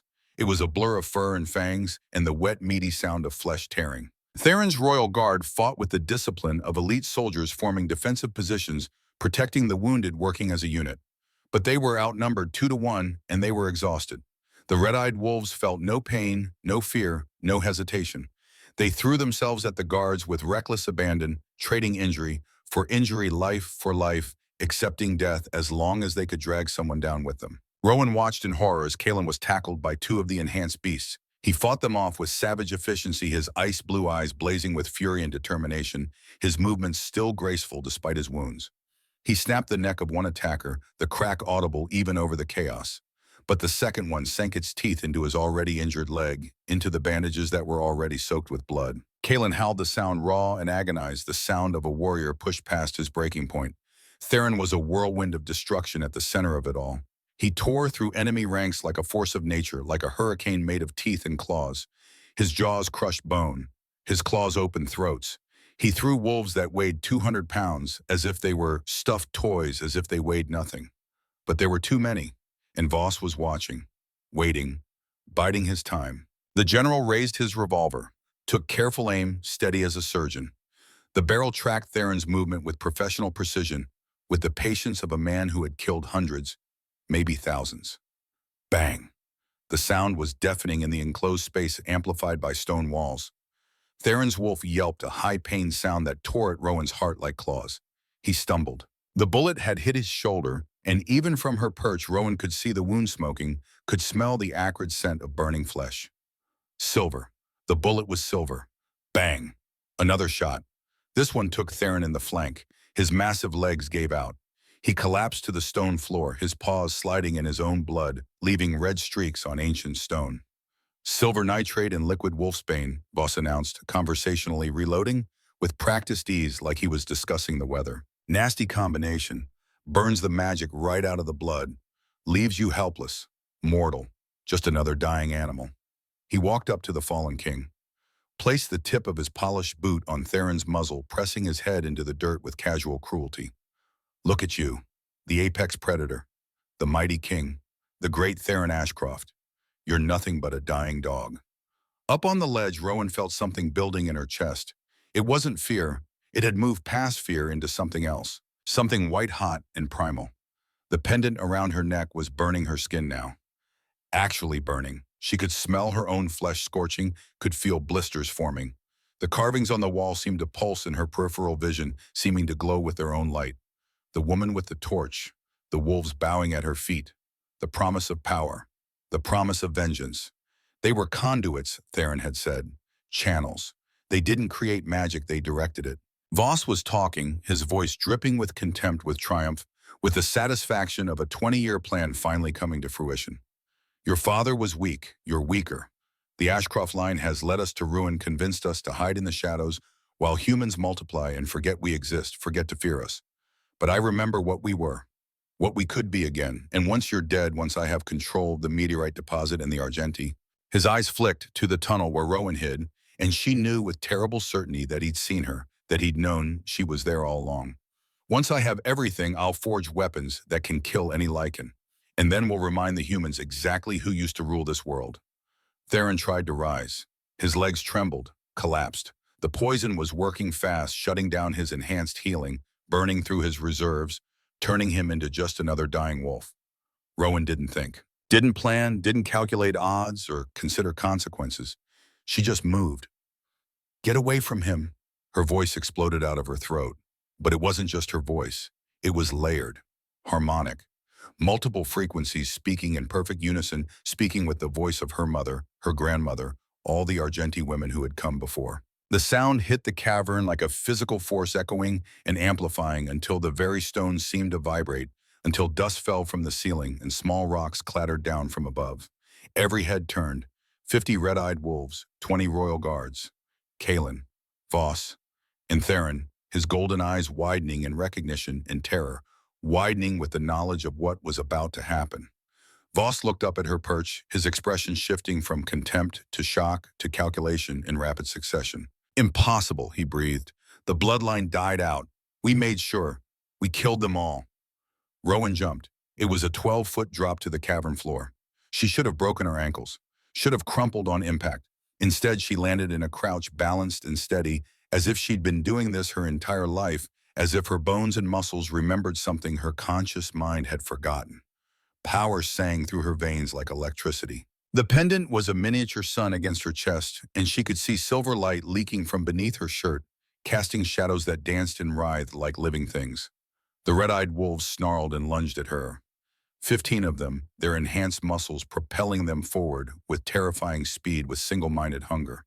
Rowan thrust out her hand. She didn't know what she was doing, had no training, no practice, no understanding of what was happening. She just knew that they needed to stop, needed to get back, needed to leave him alone. Back, the word carried power, carried the weight of 300 years of suppressed magic, of hidden bloodlines of women who had died screaming. Silver light exploded from her palm like a bomb, detonating a shockwave of raw energy that hit the charging wolves like a wall of force. They were lifted off their feet, thrown backward with bone-crushing force. They slammed into the cavern walls 30 feet away. The impact sounded like sacks of wet cement hitting concrete like thunder in an enclosed space. Several didn't get back up. Several would never get up again. Silence crashed over the cavern. Absolute. Nuclear. The kind of silence that precedes revelation. Voss took a step backward, his professional composure cracking like ice over deep water. Argenti, he whispered, and there was hunger in his voice. Hunger and terrible purpose. You're Argenti. After all these years, all this searching, here you are. The last one. The key to everything. Rowan didn't answer him, didn't even look at him. She fell to her knees beside Theron's massive, heaving head. Up close, the damage was catastrophic. The bullet wounds in his shoulder and flank were smoking the flesh around them black and necrotic, spreading like rot.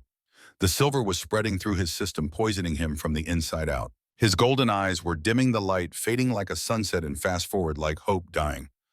Theron, she whispered, placing both hands on his thick furred neck. I'm here, stay with me. The moment her skin made contact with his, the world turned white. It wasn't just energy transfer. It was more intimate than that, more invasive, more complete.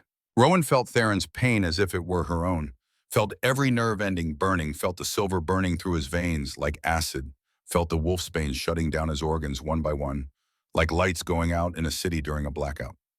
Felt his fear, not for himself, for her, for what would happen to her if he died and left her unprotected in this cave with Voss and his monsters. And in return, she felt him feel her, feel the fire in her blood. The ancient magic that had been sleeping in her DNA for generations passed down from mother to daughter in whispers and warnings. The stubborn, furious will of an Omega who had spent her entire life being told she was worthless and had simply refused to believe. It had built her entire identity around that refusal. Take it, she thought. The words weren't spoken aloud, but Theron heard them anyway, heard them in his soul. Take everything, take all of me, I'm not losing you. I didn't drag you out of a blizzard just to watch you die in a cave. You're mine, and I protect what's mine. The silver light flowing from her hands into his wounds was visible now, tangible. It looked like liquid starlight, like captured moonbeams poured into flesh. It looked like hope made manifest. It poured into the bullet holes, forcing the poison out. The silver nitrate and wolfsbane began to bubble out of the wounds, pushed by something older and stronger than chemistry, pushed by magic that predated science. The flesh knitted together at a rate that defied biology, defied nature. 2 inches per second. 3. 5. The black necrosis receding, replaced by healthy tissue that glowed faintly silver in the aftermath. Theron's eyes, which had been fading to a dull amber, flared bright. Brighter. Brighter than they'd ever been. They were blazing now, twin suns in a wolf's skull, stars brought down to earth. He roared. It wasn't a howl, it wasn't a snarl. It was a sound of pure, unadulterated power. A sonic boom that shattered the stalactites hanging from the ceiling, sending razor-sharp stone shards raining down around them like deadly rain. The sound wave hit the cavern walls and bounced back, amplifying, building on itself, until it felt like the mountain itself was screaming, until Rowan was sure the entire structure would collapse. Beneath Rowan's hands, Theron began to change, to grow. His already massive frame swelled, muscles doubling in size. He went from 9 feet long to 13. His fur, which had been black with silver streaks, darkened to an absolute void that seemed to absorb light, that drank in illumination and gave back nothing. But running through it now were veins of pure silver, glowing with the power Rowan was channeling into him, pulsing with her heartbeat. His claws extended from 4 inches to 9, each one sharp enough to cut stone, sharp enough to cut reality itself. He wasn't just a wolf anymore. He was the avatar of the wolf god, the ultimate predator fueled by the last Argenti, the thing that nightmares feared, invincible, unstoppable, myth made flesh and blood and fury. Theron stood, shaking off the poison like water. He looked down at Rowan, and she felt the bond between them snap into place with an almost audible click. Not the romantic bond of mates that wasn't what this was. This was something older. The bond between witch and wolf, between channel and weapon, between two halves of an ancient equation that equaled devastation. She was the battery, he was the weapon, and together they were unstoppable. Voss had regained his composure, but barely. His hands shook as he raised his voice. "Kill her," he screamed at the remaining red-eyed wolves, his voice cracking with desperation. "Kill the witch. Without her, he's nothing. She's the source. Take her down." 20 enhanced wolves charged. Theron moved. He was a blur. Faster than should have been possible for something his size, faster than physics should allow. He intercepted the attackers before they'd covered half the distance to Rowan. A single swipe of his paw sent 4 wolves airborne. They flew 50 feet, hit the wall, and didn't move again. His jaws closed on another's spine. The crack echoed like a rifle shot like thunder. His tail whipped around and caught 2 more, sending them tumbling. He was everywhere, at once a whirlwind of black fur and silver light, an absolute violence, an engine of destruction powered by ancient magic. Rowan stayed on her knees, one hand pressed to her chest, the other extended toward Theron, feeling the bond pulse between them. She could feel his rage, his protective fury, the primal need to destroy anything that threatened what was his. And she channeled more power into him, drew it up from somewhere deep inside herself, from the earth beneath the mountain, from the moon hidden behind storm clouds, from the blood of grandmothers and great-grandmothers going back 300 years, from every Argenti who had died screaming that their death would not be the end. The royal guards, seeing their king transformed into something beyond natural law, rallied with renewed strength. Kalen, despite his wounded leg, despite the blood loss, threw himself back into the fray with a battle cry that spoke of vindicate, continuing the text. Ion and fury. The tide of battle turned. What had been a desperate last stand became a rout. The red-eyed wolves, for all their enhancements, for all their drug-fueled rage, couldn't stand against Theron in his elevated form. He was cutting through them like a scythe through wheat, like death itself given form. Voss turned to run. The general, the war hero, the man who had orchestrated this entire coup over 20 years of careful planning, abandoned his enhanced soldiers and bolted for the northern tunnel exit. Theron didn't chase him. He simply turned, faced the fleeing man, inhaled, his massive chest expanding impossibly wide. Then he howled. The force of the sound hit Voss like an invisible hammer. The general was lifted off his feet and thrown forward. He flew 25 feet before slamming into the cavern wall with enough force to crack the stone to leave an impact crater. His silver-tipped cane shattered into pieces. His custom revolver skittered across the floor, disappearing into the shadows. He crumpled to the ground, gasping, his pristine coat torn and bloody, his careful plans destroyed in minutes. Theron stalked toward him, each footfall making the ground tremble. But halfway there, he stopped, shifted. The transformation was seamless this time, fluid and controlled despite the trauma his body had just endured, despite the poison he'd just burned out of his system. Bones rearranged with soft clicks, fur receded into skin. In seconds, where the massive wolf had been, there was now a man. Theron Ashcroft stood naked, glorious and terrifying. His eyes still glowed with the silver light of Rowan's power, still blazed with borrowed starlight. His skin was unmarked, the bullet wounds completely healed, not even scars remaining. He was breathing hard, his chest heaving, but there was no weakness in him. Only controlled fury, only the promise of justice. You wanted a war, Voss, Theron said, his voice layered with the growl of the beast still present just beneath the surface, still coiled and ready. You just lost it. Voss coughed blood, the sound wet and broken. One of his arms hung at an unnatural angle. You can't win, he gasped, still defiant even in defeat. The council, they control everything. The Senate, the courts. You think one battle changes that. You think killing me solves anything. This battle changes everything, came a new voice from the southern tunnel entrance, a voice that carried authority like a physical weight. Everyone turned.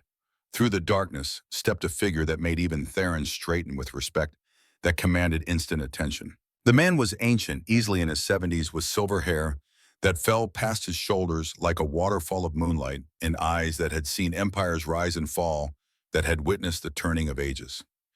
He wore simple traveling clothes, but he moved with an authority that needed no crown or scepter, that was woven into every line of his body.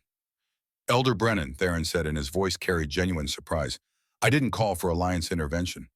Elder Brennan Ashford, no relation to Theron despite the similar surname, was the International Lycan Alliance's representative for North America.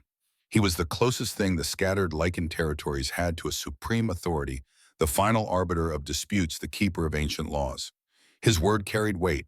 His judgments were final. You didn't need to call, Brennan said, his Wyoming accent softening his words but not diminishing their power. The Alliance has been monitoring Voss's activities for months. We knew about the Western Regiment's buildup. We knew about the illegal dampener technology. We knew about the embezzlement, the genetic experiments, the systematic corruption. We just needed proof, needed him to show his hand completely. He looked at the scattered collars on the ground, at the dead red-eyed wolves, at Voss bleeding against the wall. I'd say we have it now, more than enough. Behind Brennan, more figures emerged from the darkness. Alliance guards in formal dress uniforms. witnesses representing different territories, and a recording team with cameras documenting everything, capturing every word and image for posterity. Voss's face went pale, went white as death. The blood drained from his features as he realized the full extent of his failure. You can't. I can't, Brennan said simply, his voice carrying the weight of centuries of law. General Aldrich Voss, you are under arrest for conspiracy to commit regicide, illegal genetic modification of licensed citizens' use of banned torture technology, embezzlement of $2.1 billion in territorial funds, and approximately 47 other charges we'll detail at your trial. A public trial witnessed by representatives of every territory, broadcast to every pack. Justice will be seen to be done. He nodded to his guards. They moved forward, producing silver cuffs that would suppress any attempt at shifting that would render Voss powerless. But before they could reach him, another figure entered the cavern. A woman mid-20s with the same dark hair as Rowan, the same green eyes, the same sharp cheekbones that spoke of shared blood. She was wearing a council uniform, but she carried a USB drive in her trembling hand like it was both salvation and damnation. Bryn, Rowan gasped, struggling to her feet. Her sister. The one who had stood silent when Bradley Cole cast her out. The one who had chosen pack loyalty over family. She was here, in Voss's territory, wearing his colors. But her face was streaked with tears, her expression one of desperate resolve. Bryn's eyes found Rowan's across the cavern, and they were filled with tears, with regret, with 5 years of guilt, finally finding voice. I'm sorry, she choked out. God, Ro, I'm so sorry. For everything, for all of it. What are you doing here? Rowan asked, still feeling the bond with Theron pulsing between them, still half drunk on the power that had just flowed through her. She's here to make amends, said another voice, small and frightened. From behind Bryn emerged a child, no more than 5 years old, with curly dark hair and Bryn's green eyes. The little girl was clinging to Bryn's leg, clearly terrified by the carnage, by the blood and bodies. Emma, Bryn said, her voice breaking as she knelt to comfort the child. My daughter. Voss took her 3 months ago, said he'd kill her if I didn't help him. Said all I had to do was keep track of you, Ro. Report when you left the cabin, when you were alone, when you were vulnerable. She stood, held out the USB drive with a shaking hand toward Elder Brennan. But I couldn't, not anymore. Not after I found out what he was really planning. Not after I learned what they did to Mom. Elder Brennan took the drive carefully, reverently. What's on this everything? Bryn said, her voice steadying with purpose. Financial records showing $2.1 billion embezzled from territorial funds over 15 years. Communications with the 6 council members who backed him, who enabled him, who shared his vision. Orders for the genetic modification of the Red Eyes. Instructions for the ambush on Route 9. And, she swallowed hard, looked at Rowan with eyes full of pain. Evidence that the council assassinated our mother, Lillian Thorne, 5 years ago, made it look like a rogue attack because she was Argenti, because they were afraid of what she could do, because they couldn't control her. The cavern went silent. Rowan felt like she'd been punched in the chest, felt like all the air had been driven from her lungs. She'd known. Some part of her had always known. But hearing it confirmed, hearing her sister provide the proof, having the truth spoken aloud after 5 years of doubt and grief. You sold me out, Rowan whispered, her voice barely audible but carrying in the silence. I did. Bryn admitted, tears streaming down her face freely now. And I'll spend the rest of my life trying to make that right.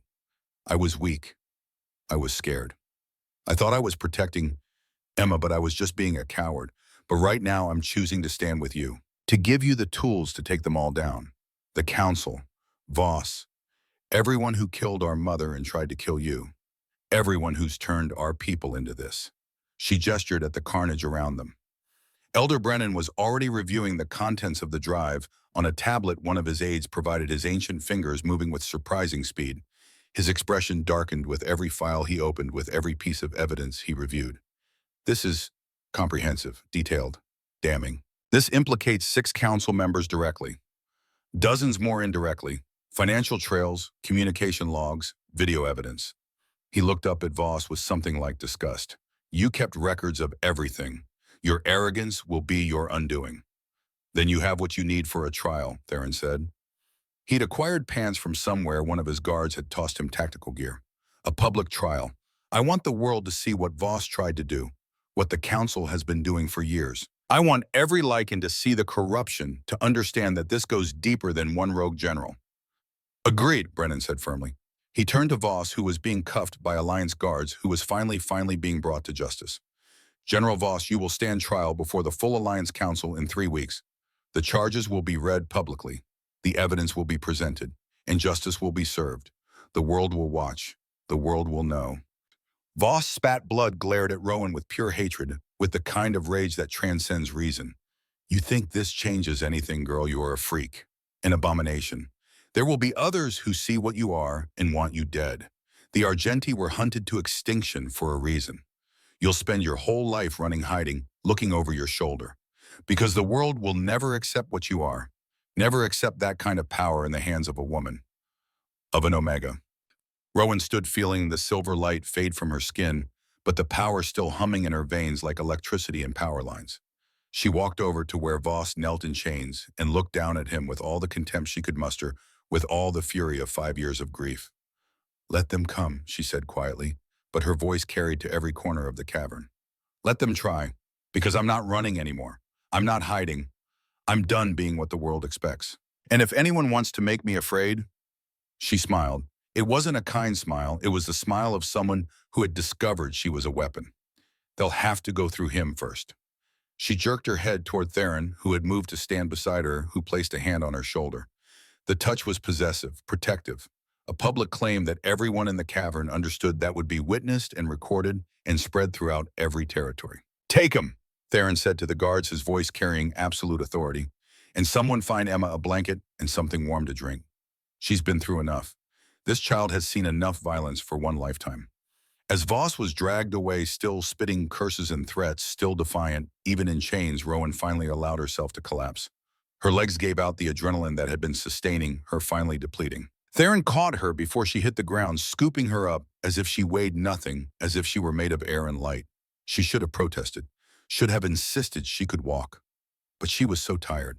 Tired in a way that went beyond the physical, that reached down into her soul. Soul-deep exhaustion. I've got you, Theron murmured against her hair, his voice soft in a way she'd never heard before. Rest.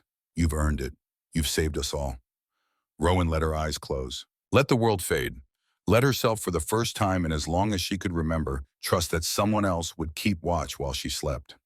The Grand Council chamber in Denver was built to intimidate, soaring ceilings that seemed to reach toward heaven.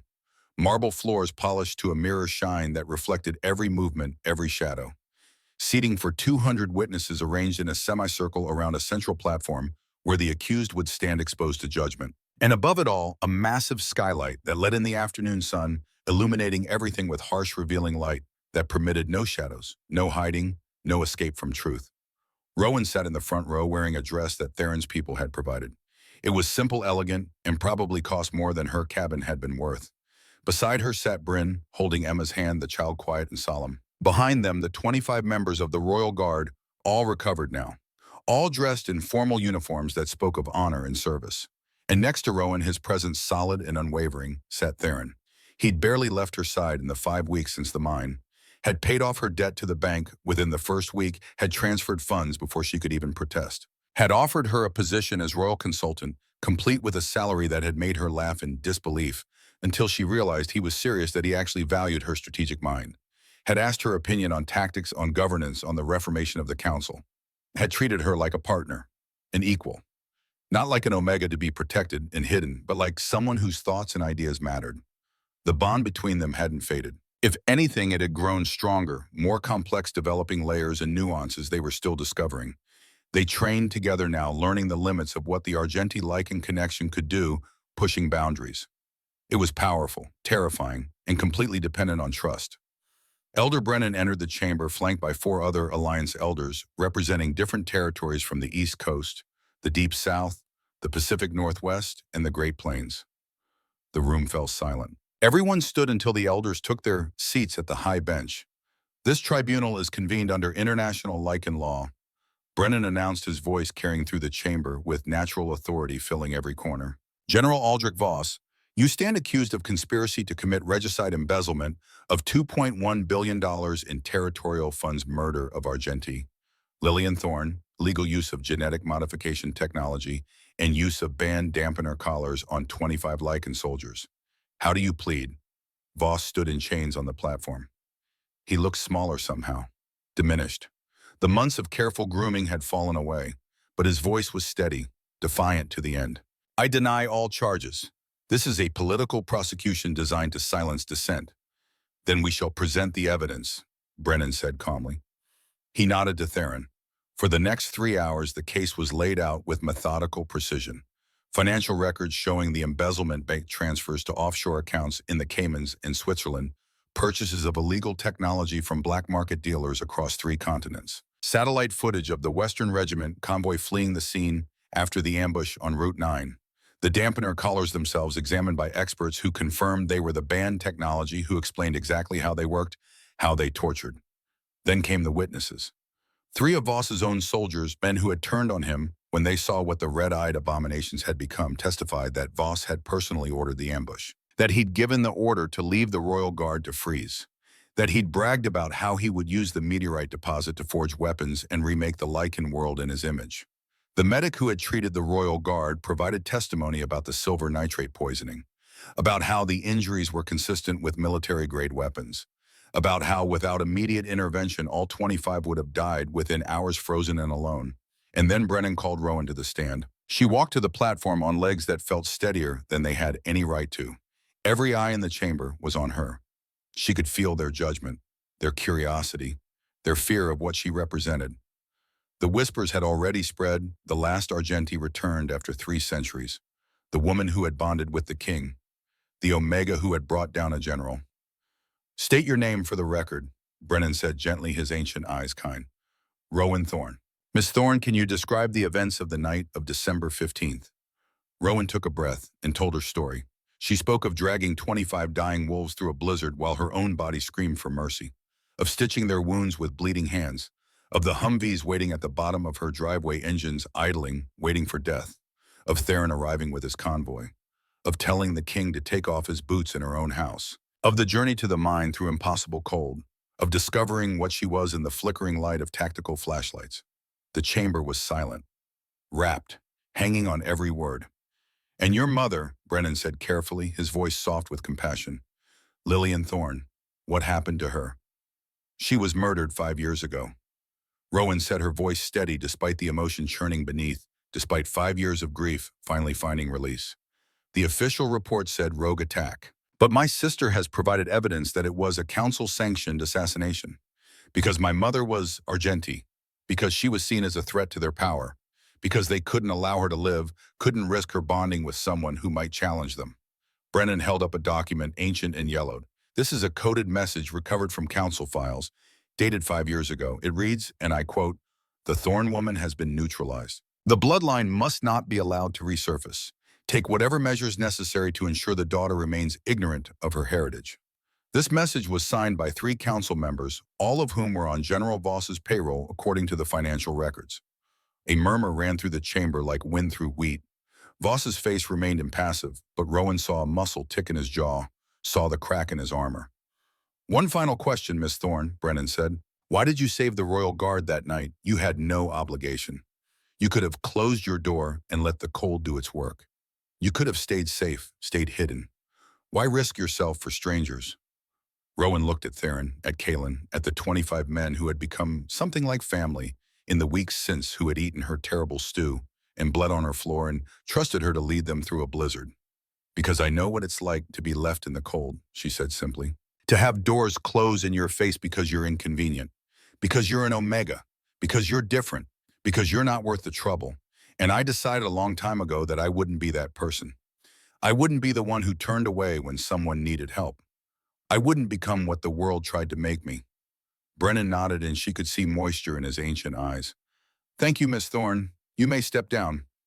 Bryn was called next. She testified about the kidnapping of her daughter, her voice breaking as she described finding Emma's empty room, the note that had been left. About the threats Voss had made, the recording she played of his voice, promising to kill Emma slowly if Bryn didn't comply.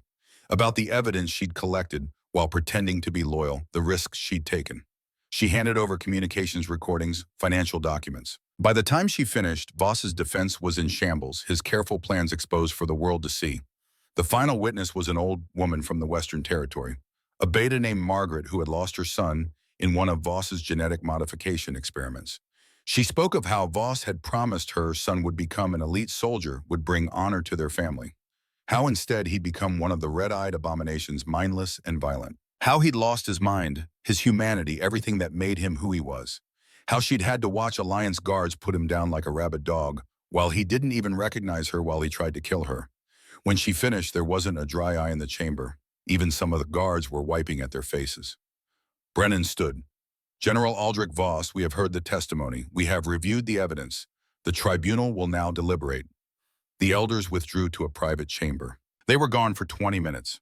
When they returned, Brennan's expression was grave, carved from stone. General Aldrich Voss, this tribunal finds you guilty on all counts.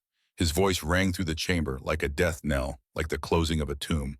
The evidence against you is overwhelming, the testimony credible. Your actions constitute the worst kind of betrayal, not just of your king, but of every lycan under your command, of every family who trusted you with their sons and daughters.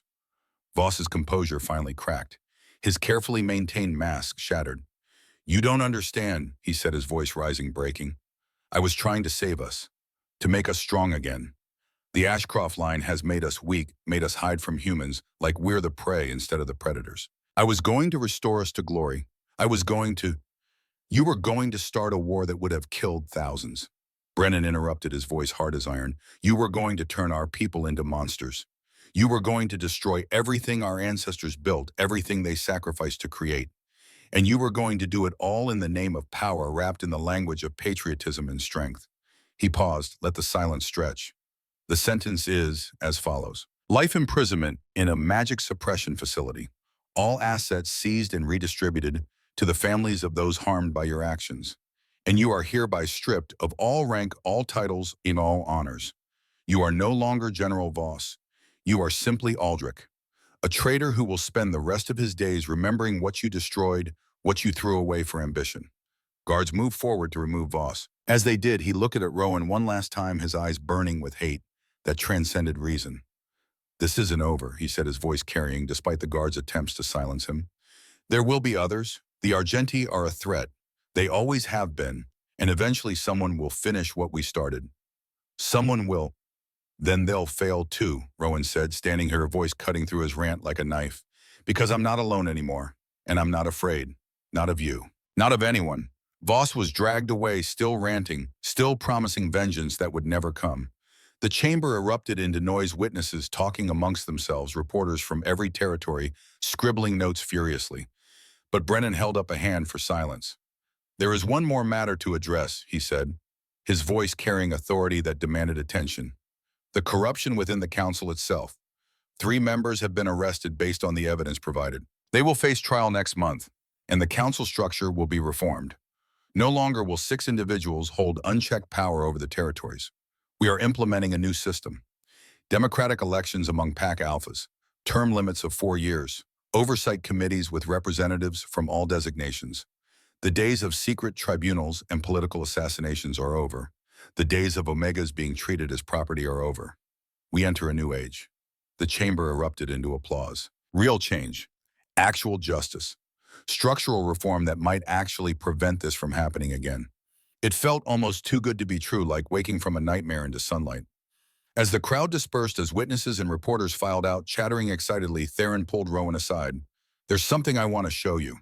He led her outside to where several vehicles waited in the pale winter sunshine. They drove for an hour into the mountains, following roads that became progressively more rural, more wild, until they reached a familiar dirt road. Rowan's heart clenched as she realized where they were going, what he'd done. Her cabin. Except it wasn't her cabin anymore. Where the old structure had stood, where she'd dragged 25 wolves through a doorway and changed the course of history, there was now a house. A real house. 2 stories, modern construction, with solar panels on the roof that caught the sunlight and floor-to-ceiling windows that looked out over the valley like eyes watching the world. The driveway had been paved. The propane tank replaced with a geothermal heating system. The wraparound porch rebuilt in treated cedar that would last 100 years. What? Rowan couldn't find words, couldn't process what she was seeing.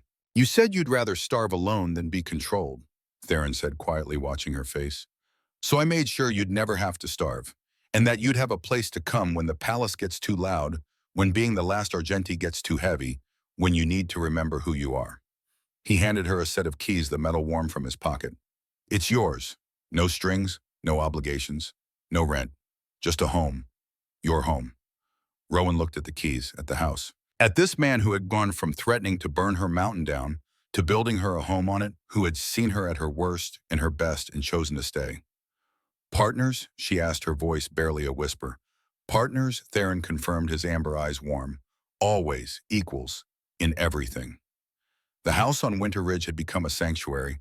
Rowan spent half her time there, half at the palace in Denver. She'd become an official advisor to the king, her Argenti abilities making her invaluable for strategy and planning her Omega perspective, forcing the court to consider voices they'd always ignored. But more than that, she'd become his friend, his confidant, the person he trusted most in the world, the one he turned to when the weight of the crown became too heavy. The bond between them had settled into something comfortable, something that felt like breathing. Powerful when they needed it, to be dormant when they didn't. They'd learned to activate it at will, to channel the ancient magic only when necessary. And they'd discovered that the bond didn't require romance, didn't demand physical intimacy or traditional mating. It was deeper than that, more profound, more complete. Bryn and Emma had moved into a cottage nearby, funded by the compensation she'd received for her cooperation and her testimony. Bryn was rebuilding her relationship with Rowan one careful day at a time, one shared meal, one honest conversation. It would take years, maybe decades, but they were trying. They were healing.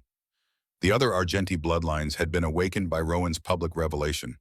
5 women from around the world, all carrying pendants identical to hers, all descendants from the survivors who'd hidden for 300 years. They'd formed a network, teaching each other, rediscovering the old ways, learning to channel power they'd never known they possessed. They called themselves the Silver Covenant, and the world was learning to fear and respect them in equal measure. Rowan stood on her porch now, watching the sunset paint the mountains in shades of orange and gold and purple. Behind her, the door opened. Theron stepped out carrying 2 mugs of coffee, real coffee. Expensive, perfectly brewed coffee from the commercial-grade espresso machine he'd had installed in her kitchen, the one that had made her cry when she first saw it. "Thought you might need this," he said, handing her a mug. Rowan took it, breathed in. The aroma smiled. "Much better than Folgers." "Anything is better than Folgers." Theron agreed, the old joke familiar and warm between them. They stood in comfortable silence, sipping coffee, watching the day end. In the valley below, lights were beginning to twinkle on.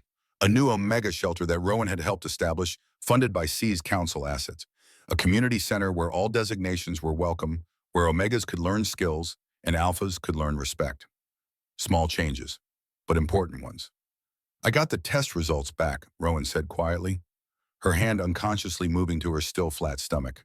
Theron looked at her sharply, coffee forgotten. "And a positive." She placed a hand on her stomach, feeling nothing yet but knowing. Knowing with absolute certainty. First Argenti lichen baby in 300 years. The doctors say the bloodline is strong, that the child will be powerful. Theron's mug slipped from his fingers. It hit the porch with a crash, coffee splashing everywhere, but he didn't seem to notice. He stared at her, his amber eyes wide with shock, with wonder, with something that looked like hope mixed with terror. "You're sure the tests are sure? The doctors are sure. The blood work is sure. The magic is sure." Rowan smiled, genuine and warm and slightly terrified. "We're having a baby. You and me. Partners creating something new." Theron dropped to his knees, placed both hands on her stomach, his touch reverent, gentle, like she was made of glass. "A baby," he whispered, his voice breaking. "Rowan, this is terrifying," she supplied, knowing exactly how he felt. "Revolutionary," he corrected, looking up at her with tears in his eyes, with an expression of pure joy she'd never seen before. "This child will be proof that the old ways can work, that Argenti and lichen can coexist, can create something beautiful together, that the bond doesn't have to be romantic to create life, to create family." He looked up at her, and there were tears in his eyes, actual tears. "Thank you for everything, for saving me, for trusting me, for building this with me, for giving me hope again." Rowan ran her fingers through his hair, touched by his emotion, by his vulnerability. "We built it together. That's what partners do. That's what family does." As the sun finally dipped below the mountains, casting the world into twilight, Rowan felt the pendant warm against her skin, felt the bond pulse between her and Theron, steady as a heartbeat, felt the tiny spark of life in her womb, already carrying the legacy of 2 ancient bloodlines, already destined for greatness or tragedy or both. They said Omegas were weak. built to submit, to hide in the shadows while alphas claimed the light. But Rowan Thorne had learned something different. In that blizzard had discovered a truth that would change the world.